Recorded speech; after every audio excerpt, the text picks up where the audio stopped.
Welcome into the Baltimore Ravens Rundown. I am your host, Joey Petersen. We got another awesome matchup tonight. Can the Ravens' preseason streak continue and get to 2-0 this year?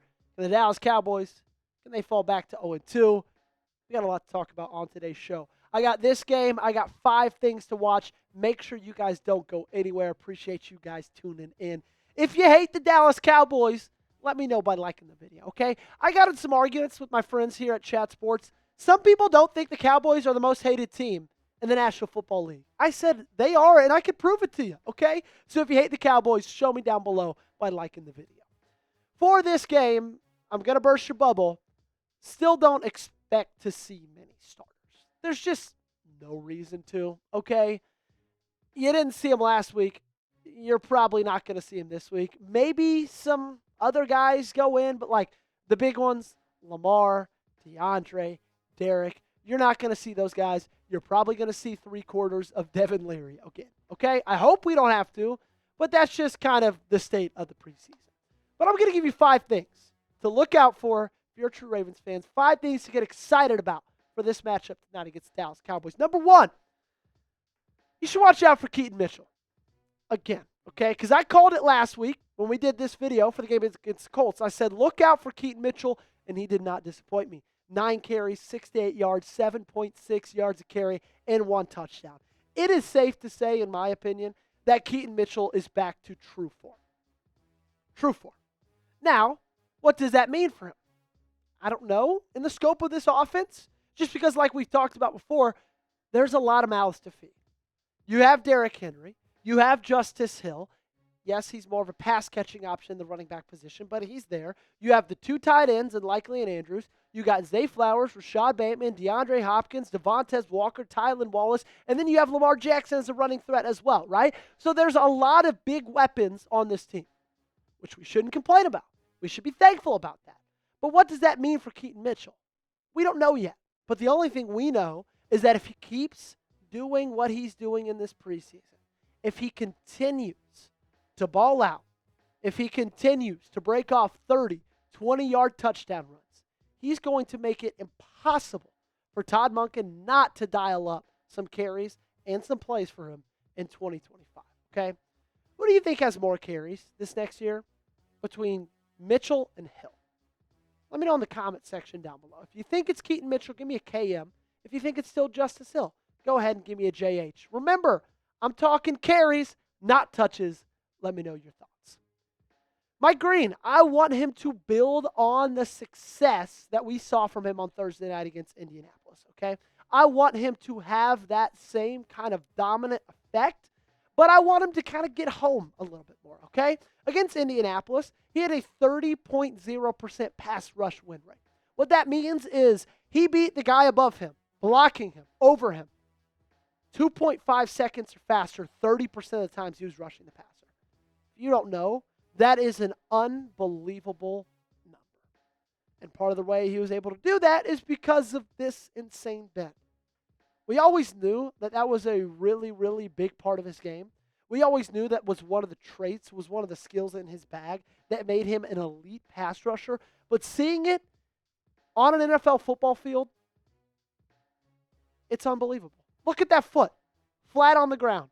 And then look at his, like, he's insane. He's a freak. He's a freak in nature. Jordan Schultz, apparently he's all in on the Mike Green train. He said, spoke with someone on the Ravens staff about the rookie defensive end. Quote, he just knows how to get to quarterbacks. They want to see it against a real opponent and loved what they did against the Colts. He's relentless, they said. You film every snap. It's fun to watch his tape, see the bend he has for his size. He's going to be a great player. And I could not agree more, okay? He can win in so many different ways. He can win in the bull rush. He can win with a spin move. He can win with that bend. Like, he's fast. He's got so many things to love about his game. And I cannot wait to see him step it up and turn pressures into sacks against the Cowboys. Speaking of the Cowboys, guess what? We will be live tonight at 6 p.m. Eastern Time.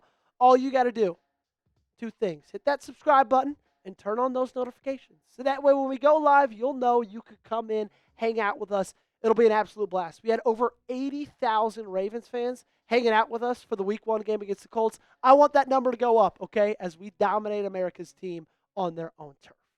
The third thing to look at, it's not often we talk about position battles against UDFAs, but I think with what Chandler Martin and Jay Higgins did on Thursday, it's impossible not to talk about that, okay?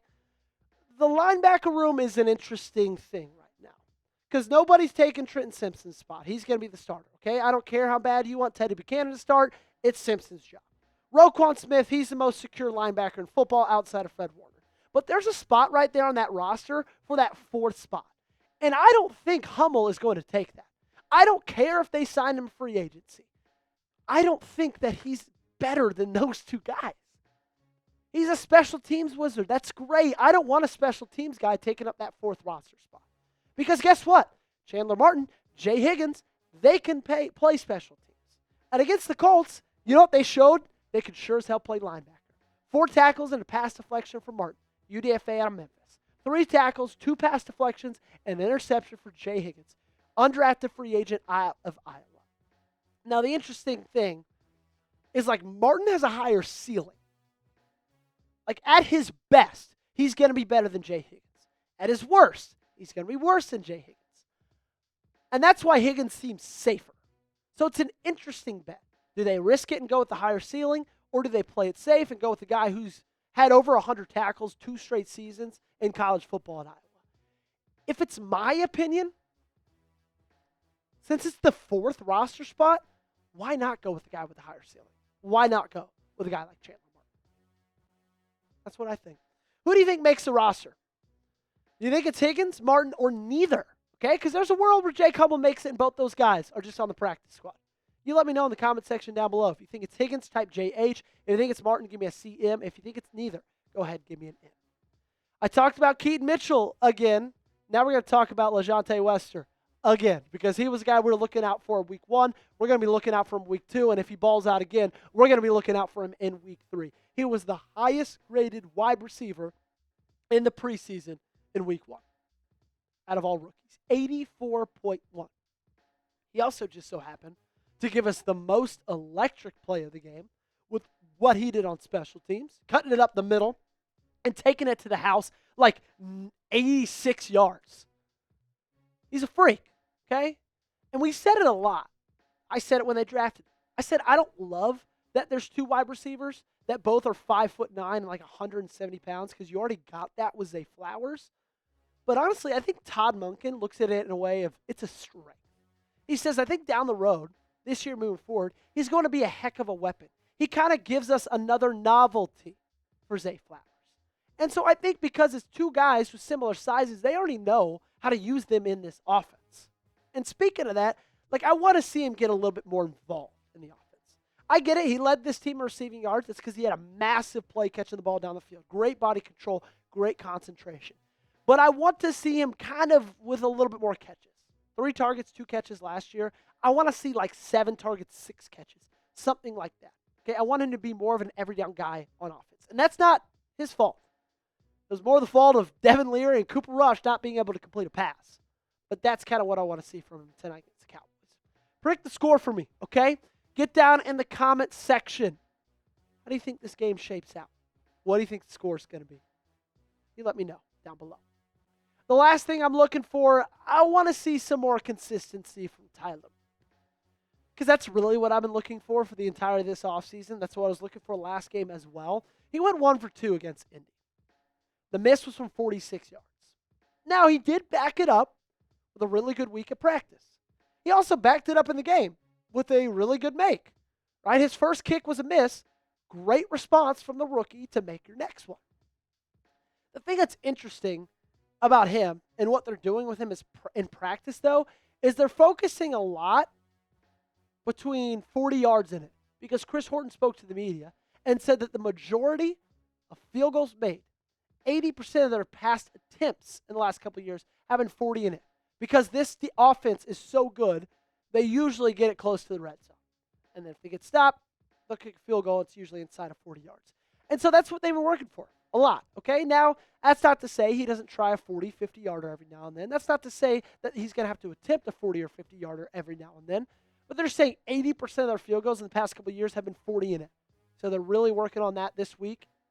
And I wouldn't be surprised if they kind of try to work on that in the preseason game against the Cowboys as well. I asked you to predict the score earlier. Here's my score prediction. 20-13, Ravens get the dub. I think they beat the Cowboys. I think they pick off Joe Milton a couple times. And I think we're all going to have a great time. Make sure you are subscribed to the channel, youtube.com/RavensTV. That's the link. You're already on it, okay? Press that big red sub button down below. Join us. Again, we'll be live tonight. So this isn't see you later, or it isn't see you next time. It's see you later.